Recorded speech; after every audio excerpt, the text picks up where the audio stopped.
번째는 하나 에어로스페이스, 그다음 한글과 컴퓨터, 그다음에 한컴, MDS, 그다음에 코오롱, 인더, 그다음에 에르스, 일렉트리닉까지 한번 좀 쭉 살펴보도록 하겠습니다. 자, 첫 번째는 하나 에어로스페이스에 대한 보고서가 3개가 총 나왔습니다. 그래서 일단 목표 주가부터 보시면 58,000원을 유지하는 보고서가 하나 나왔고요. 그다음에 63,000원 목표 주가 나왔고, 그다음에 59,000원. 네, 그래서 한 59,000원, 18,000원, 63,000원 조금 높게 잡은 거니까 뭐 좀 긍정적으로 보시는 분들은 한 6만원, 좀 보수적으로 보시는 분들은 한 55,000원 정도까지 보시면 될 텐데, 오늘 주가가 상당폭으로 올랐기 때문에 아무래도 목표 주가에 좀 많이 벌써 다가왔지 않았나 싶습니다. 그래서 약간 좀 투자의 타이밍을 조금 놓쳤습니다. 그래서 확인해 보시면 첫 번째 방산 부분에서 매출과 영업이익이 크게 성장을 했고요. 또 하나의 축인 항공 쪽, 그쪽이 굉장히 좋죠. 우리가 예상치 못하게 9월, 7월 이후로 좀 밀린다고 했었던 누리호 2차 발사가 6월로 땡겨져가지고, 또 그거에 대한 부분들이 좀 오늘 주가 상승을 갖고 오지 않았나. 그래서 테마성으로 올라간 것이기 때문에 아무리 목표 주가에 다가왔더라도 나중에 차후에 다시 그 주가가 떨어지고 나서 좀 올라올 거라고 저는 봅니다. 자, 그래서 별도 부분을 보시면 신사업에 대한 투자 비용과 일부 개발 비용 충당금이 이익을 좀 감소를 시켰고요. 그다음 GTF RSP, 이 부분이 좀 제가 좀 어렵던데 좀 아시는 분들 댓글 남겨주십시오. 이 부분이 연초 대비 일부 물량 변동으로 인해서 충당금 환입으로 일시적 흑자를 기록을 했는데, 올해는 항공업 회복 추이에 따라서 GTF의 인도 대수가 증가하므로 RSP에 대한 영업 손실이 확대가 된다고 합니다. 이게 확대가 돼도 좋다라는 건지 안 좋다라는 건지 모르겠습니다. 인도를 한다라는 건 어쨌든 간에 그 뭐라 그러죠? 좋은 거 아닌가? 왜 매출이 생기는 거 아닌가? 근데 왜 이거에 대한 손실이 확대가 되는지는 잘 모르겠습니다. 네. 그다음에 하나 디펜스 자회사죠. 하나 디펜스 같은 경우에는 자주포, 그다음에 비호 복합, 그다음에 차륜 대형 대공포 양산 사업이 본격화되고 있고, 지난해 뭐 호주, 그다음에 이집트에 방산을 많이 수출해서 굉장히 좋게 나타나고 있고, 하나 시스템 같은 경우에는 그 TICN 3차 양산의 매출이 감소하고 있고, 또 ICT 부분 성과급, 그 다음에 뭐 신규 산업 부분에 영업 손실 이런 부분들이 좀 있으면서 좀 안 좋고, 하나 테크빈 같은 경우에는 재료비나 물류비 부담이 증가를 했고, 그래서 영업이익이 안 좋고, 이 부분들은 1분기에도 악재로 작용 중이고, 또 거기에 판촉 활동들도 해야 되기 때문에 좋지 않다라고 보고 있습니다. 파워 시스템에서는 매출이 좋고, 또 수리나 부품 이 부분들에 의해서 수익성이 개선이 되고, 또 신규 수주도 해마다 확대되고 있다고 합니다. 정밀기계 쪽에서는 중국 시장 경쟁 심화로 부진한 성적을 가지고 있고, 중국 시장의 경쟁 때문에 공급 이슈로 더욱 치열해질 예정이라고 하고 있습니다.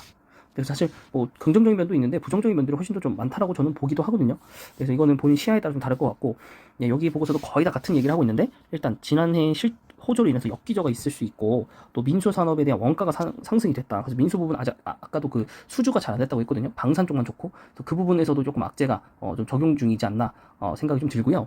그다음에 이제 디펜스 이제 해외 수주 모멘텀은 긍정적이고, 또 6월경에 호주 랜드 400 우선 협상 대상자 선정이라는 빅 이벤트를 갖고 있다고 합니다. 거기에 리오프닝에 따른 여객 수요 회복이 또 기대가 되고 있고, 또 파워 시스템은 역대 최고 수주 기조도 남아 있습니다. 자, 다음은 또 같은 내용이라서 여기 스킵하겠습니다. 대신에 여기 내용만 좀 먼저 보시면, 아까 이제 RSP에 대해 설명을 드렸는데, 여기 이제 PW에서 주문을 받은 물량을 예측을 하고 분기별로 반영을 하는데, 이것이 GTF 엔진 제작 부품을 공급한다고 하는데, 여기서 20-30개의 부품으로 구성이 되는데, 이게 일부 변동이 됐다고 합니다. 그래서 AM 비중에 달라서 수익성도 되게 다르고요. 그래서 선 예측을 통해서 하고 나중에 다 확인이 되면 환입을 해준다고 합니다. 왜 이렇게 사업을 하는지 모르겠지만 이런 시스템이라고 합니다. 네. 그래서 GTF 엔진 수량이 대폭 증가함에 따라서 20년도보다 소폭 상회할 것이다. 이렇게 보면 약간 좋은 건데, 부품을 팔고도 수익성이 뭐 다르긴 하겠지만은 그래도 수익이 안 발생하는 것보다는 코로나 때문에 발생을 하는 게 좋은 거니까. 네. 어쨌든 그렇고요. 하나 디펜스의 수주는 올해부터 발생을 하긴 할 건데, 수주 매출이 기술 개발과 이전으로 2-3년가량의 매출이 발생을 하고, 그것은 총 매출의 20%만 반영이 된다고 합니다. 24년도까지. 그 이후부터는 3-4년에 걸쳐서 납품이 되면서 점차적으로 매출에 반영이 된다고 합니다. 자, 그 다음 해외 수출품의 초도 물량만 창원 공장에서 납품을 하고요. 대부분은 현지에서 납품하기 때문에 캐파에 대한 문제는 없다고 합니다. 네. 그리고 뭐 코로나 영향으로 스케줄보다는 2-3년 좀 지연이 되겠지만은 그래도 항공 운송을 좀 많이 하고 있고, 또 그래서 이제 테크인 같은 경우에는 전체적으로 7-80억이 좀 증가를 했고, 반도체 수급이 또 되지 않기 때문에 외부 또 구매로 100억 원 정도가 또 추가 구매를 좀 해야 되고, 또 그래도 차별점은 구매랑 개발, 생산 모든 라인 보유로 대응에 유연해서 경쟁적 우위를 좀 가져갈 수 있다. 뭐 이런 부분들까지 조금 더 가져가시면 될 것 같습니다. 네, 여기는 아까 나왔듯이 경쟁이 쉽지 않다. 그래서 사실 긍정적 부분과 좀 긍정적이지 않은 부정적 부분들을 좀 동시에 갖고 있다라고 볼 수 있겠습니다. 자, 그다음 한글과 컴퓨터고요. 한글과 컴퓨터 같은 경우에 4분기에 1,172억 원과 영업이익이 98억 원으로서 전년 동기 대비해서 매출은 증가했으나 영업이익은 오히려 감소해서 컨센서스 대비해서 상회를 감소했고 컨센서스 대비해서는 상회를 했습니다. 연간 실적을 보시면 3,956억 원, 그 다음에 438억 원으로 전년 동기 대비해서 매출액은 감소했고요. 그 다음에 영업이익도 감소를 했습니다. 이것은 자회사 한컴 라이프 케어 이 사업 부진으로 인해서 20% 매출이 감소했기 때문에 벌어진 일인데, 이것을 제외하고 본사의 실적만 본다면 21년 실적이 굉장히 좋다라고 볼 수 있겠고, 영업이익이 무려 37.9%를 달성했습니다. 20년 중에서 제일 좋다라고 볼 수 있습니다. 그래서 이것에 대한 거는 일단 오피스 소프트웨어를 구독형으로 일단은 공개한다라는 거, 그 CD로 좀 비싸게 팔지 않고, 그리고 메타버스 미팅 공간이 한컴타운을 출시를 했고요. 상반기에 여기 오픈할 계획을 갖고 있습니다. 그리고 NHN 두레이 독점 영업권을 확보를 했고요. 네, 글로벌 사스 기업인 K단 모바일과 싱가포르의 한컴 홀딩스를 공동 설립하면서 관련 사업들을 확장해 나갈 계획이다라고 되어 있습니다만, 자회사의 이런 안 좋은 점들 때문에 좀 그 목표 주가는 좀 하향이 되었습니다. 자, 그다음 한컴 MDS. 네, 여기도 자회사 중에 하나죠. 네, 여기도 보시면 여기 밑에 자회사들도 더 많다고 봅니다. 그래서 4분기에는 일단 419억 원 영업 손실이고요. 그 다음에 매출액은 증가했고 영업이익은 적자를 했습니다.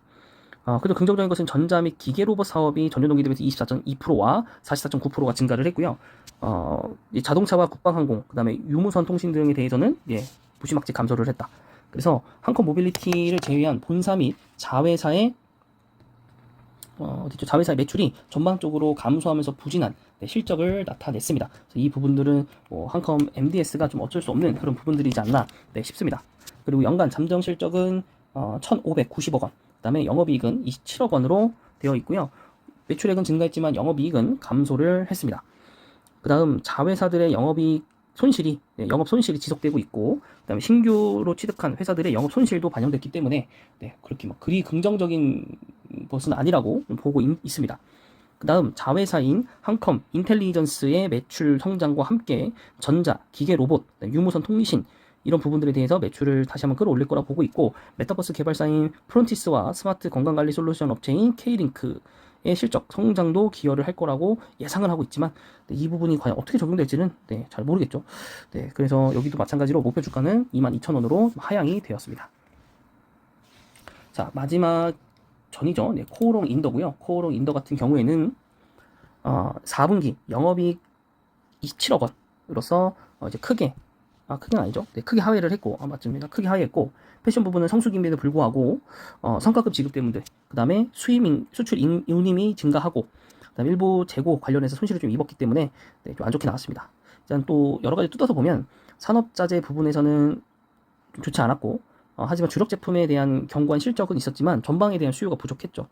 그리고 운송이라든가 원자재에 대한 상승이 있었기 때문에 화학 부분 같은 경우에는 이제 감소를 했는데, 고부가 석유 수지 제품인, 그리고 5G향 에폭시 수지 판매 확대에도 불구하고 여러 가지 좀 원재료비가 올랐기 때문에 수출임도 마찬가지고, 근데 이건 어쨌든 간에 나중에는 사라질 얘기니까, 그죠?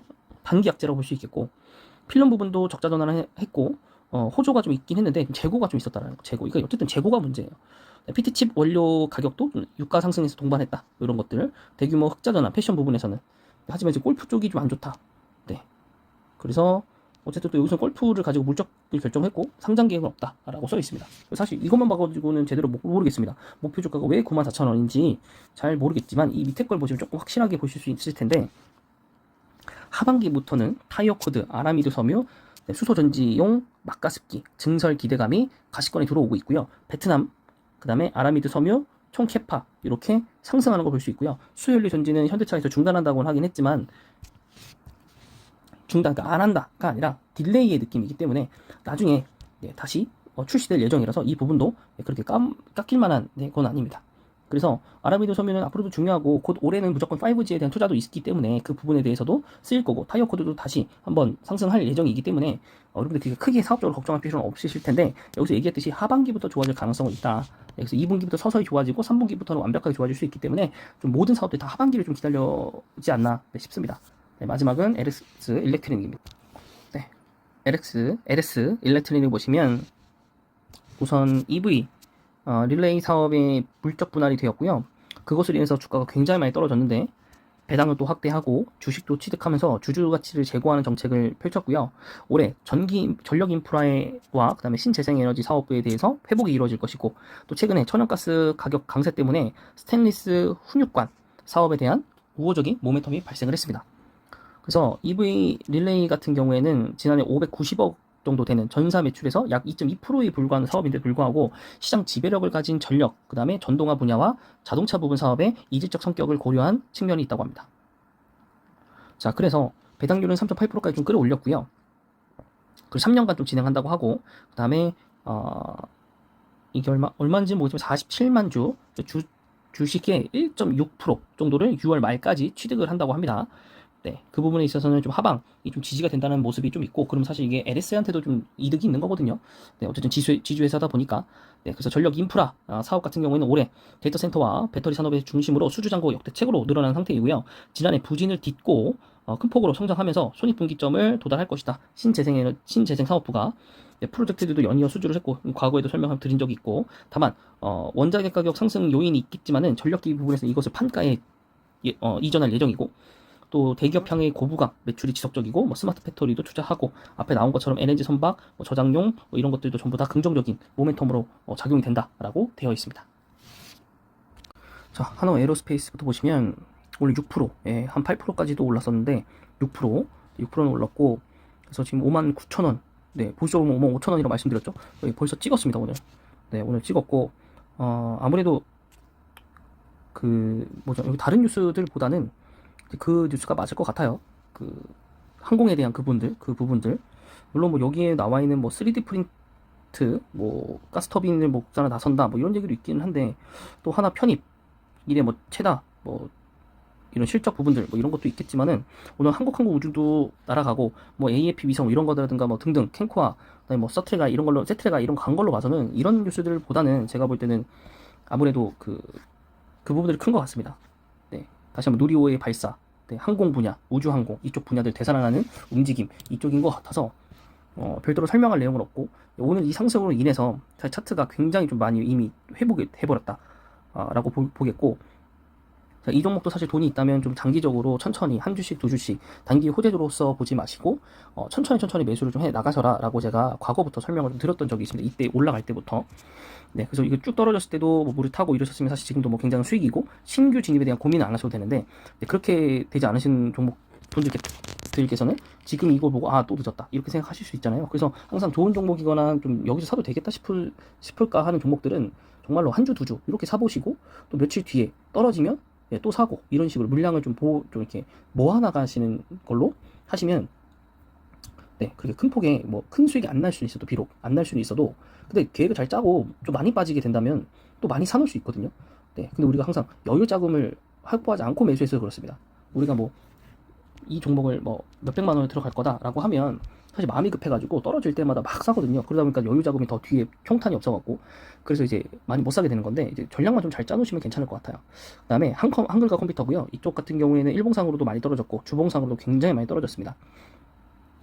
네, 다 떨어졌네요. 상승분은 거의 다 떨어졌다. 작년분의 상승분은 거의 다 떨어졌고, 코로나 이후로 올라온 요 상승분도 사실은 이게 떨어졌기 때문에 올라가는 거지, 뭐 올라가면서 올라간 건 아니거든요. 그래서 지금 거의 뭐 저점 부분은 맞고 거의 처음 시작점이라고 보셔도 될 것 같고, 네, 뭐 코스피나 뭐 이런 것들 한번 확인해 보시고, 네, 뭐 한글과 컴퓨터는 자회사 부진, 뭐 요거밖에는 설명할 길이 없잖아요, 그죠? 네, 거기다가 PR도 20배 정도 되기 때문에 그 부분들은 조금 아쉽다 라고 볼 수 있겠습니다. 그래서 뭐 별도로 설명할 내용은 없고요. 그럼 이제 자회사 이제 부진 이유 중에 하나인 한컴 라이프케어를 좀 먼저 볼까요? 한컴 라이프케어인데 어디 건가요? 한글 컴퓨터인가요? MSD인가요? 한글과 컴퓨터군요, 여기는. 그래서 여기 보시면은, 네, 여기는 제가 여기도 한번 사볼만 하다라고 말씀드렸던 적이 있는데, 이렇게 올라갈 수 있어요, 한 번씩. 왜냐, 공모주 이후로 한 번도 상승한 적이 없어요. 롯데 렌탈은 이미 한번 깨고 올라갔죠. 한컴 라이프케어는 한 번도 올라간 적이 없어요. 네, 그래서 한컴 라이프케어도 여러분 좀 잘 보십시오. 잘 봐두시면 좀 괜찮지 않을까 싶어요. 한 번 정도는 올라오겠죠. 네, 지금 거의 상장한 지 8개월, 8월인가 9, 10, 11, 12, 13, 1월, 2월. 지금 2월, 6개월 보유 유형 다 풀렸을 건데, 네. 네, 뭐 여기는 뭐 엄청 옛날 뉴스군요. 이 8월은 작년이네. 네, 그래서 여기는 일단 올해 그 실적 보고서가 다 나오고 나서 그걸 한번 보고 또 한번 얘기해 보시죠. 네, 그래도 투자할 만한 가치는 있다. 예, 뭐 얼마 없지만 어쨌든 여기 자체 사업은 나쁘진 않거든요. 예, 뭐 호흡기, 피복료, 헬멧, 장화, 장갑, 개인용 이런 거라든가, 네, 소방청, 뭐 질방청, 그 질병청 뭐 이런 데 납품이 되고 있기 때문에 나쁘진 않을 텐데 마스크 사업이 좀 안 좋다라는 거 빼고, 네. 그래도 그냥 뭔가 그런 거 있잖아요. 뭔가 오를 것 같다 이런 거. 그래서 이 부분은 여러분들이 좀 소액으로 혹은 좀 짜투리 돈으로 한번 투자를 하는 정도로만 생각해 보시면 될 것 같습니다. MDS, 네, 여기도 이제 자회사들 상장 이슈 안 좋은 것 때문에 여기 뭐 차트가 똑같네. 한글과 컴퓨터랑. 네, 한글과 컴퓨터 매물로 자회사까지 통 매각 가능성. 매각 가능성도 있네요. 이거를 매각, 한글그룹이 8년 전 인수했던 여기를 매각을 한다. 네, 통으로 묶어서 매각을 한다. 자, 그러면 매각을 한다라는 것이 한컴에게 좋은 건지 아니면은 한글과 컴퓨터에게 좋은 건지는 모르겠네. 그러니까 한컴 MDS에게 좋은 건지. 네, 부진을 면치 못하고 있다라고 나오고 있고, 네, 계열사들도 좋지 않은 것으로 나오고 있고, 네, 이 부분은 조금, 네, 시를 보고 확인을 좀 해봐야 될 것 같아요. 어떤 게 더 좋을지, 아니면 그냥 다 정해지고 들어가는 게 더 나을 수도 있어요. 그래서 여기 좀 머리 아프게 좀 고민하지 말고요. 코어로 인더로 좀 넘어갑시다. 자, 코어 인더, 오늘 5% 떨어졌네요. 5%. 떨어질 곳이 없는데, 여기. 이게 이제 수소 분리막 멤브레인 그 개발하는 것 때문에 거의 상하 프로테크랑 엄청나게 싸우다가, 네, 다 이제 수소에 모멘텀 잃어버리고 좀 내려간 거거든요. 그래서 되게 엄청 많이 내려갔고, 네, 그래도 하반기에 증설 그 기대감이 있기 때문에, 주가가 너무 낮네요. 이 정도면 사볼만 한데, 네, 이 정도면 사볼만 합니다. 네, 뭐, 어닝 쇼크가 나왔지만은, 이거 어닝 쇼크 정도였나, 아까? 그렇죠. 영업이익이 27억 나왔으니까, 네, 엄청나게 크게 하회를 했죠. 네, 그래서 우선은 5만원이니까 이게 지금 단기적으로 다시 상승은 못할 거고, 더 내려갈 수도 있겠네요, 그러면 지금. 그럼 더 내려가면, 여기, 이 구간 깨면, 한 49,000원? 48,000원? 요 구간 깨고 내려가면 사볼만 할 것 같은데요. 어쨌든 하반기 기다리면서 모아 나간다는 전략을 가지시면, 네, 괜찮을 것 같습니다. 이 부분 또한 괜찮을 것 같습니다. 네, 어쨌든 그 연간 실적도 굉장히 깎여 나갔을 거라는 거. 그럼에도 불구하고 다른 연도보다는 좋아요. 이게 엮기저만 되지 않는다면, 네, 굉장히 잘 헤쳐나갈 수 있을 거라고, 네, 봅니다. 그 다음에 마지막 LS 일렉트릭 한번 보시면, 네, 오늘 그런 전략들을 발표했음에도 불구하고, 네, 많이 오르진 않았습니다. 물적 분할 그렇게 큰가요? 네, 어쨌든, 네, 많이 내려왔다. 거의 내려왔네요. 올라간 거 거의 다 깎아먹고 내려왔네. 네. 별 내용이 없네요. 재무적으로 뭐 나쁜 게 별로 없는데. 네, LS 한번 보시면. LS 자회사니까. LS에서 매수를 해주는 거기 때문에.